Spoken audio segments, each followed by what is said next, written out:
argatta. Jaalala keessatti wal amanuun, wal gargaaruun, waliif beekuun, waliif irra darbuun, wal danda'uun, walii sabaruun murteessaadha. Jaalallee dhibba qabaachuurra jaalallee tokko tan karaa irra nama wajjin baatu qabaachuu wayya.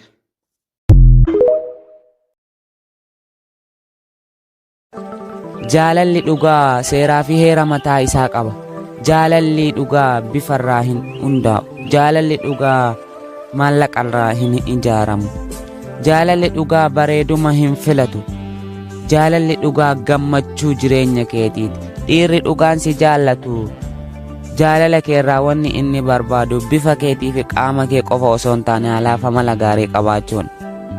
Kanneen jaalala keessanitti gufuu ta'uu yookiin kan jaalala keessan addaan diiguu danda'u keessaa wantoota xixiqqoo kudhanidha. 1 hiriyaa kee tuffachuu, 2 ajaja fudhachuu dhiisuu, 3 yeroo ittiin dubbattu ifachuu dhiisuu, 4 waan inni sitti hime harkatti diduu, 5 waan inni si gorse dhagahuu diduu, 6 waa'ee kophaa jiraachuu irra deddeebiin itti dubbachuu, 7 waan inni irraa si dhowwe xiiqiif raawwachuu, 8 waan inni gaariidha jedhe ati immoo xiqqe.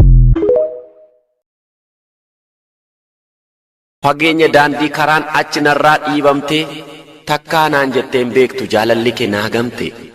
Waadaa jaalala dhugaa obsaan baattee tirattaa. Jaalalli yoo si miidhes jaalalumatti himatta. Jaalalaaf yaada hormaa hin dhageessu gurraanu. Akkanaaf kuftee kaatu natti himteetta duraanu. Si ibsuuf ragaan qaba hima sammuutti tuulee. Jaalala keen odeessaa jechoota sirnaan kuulee.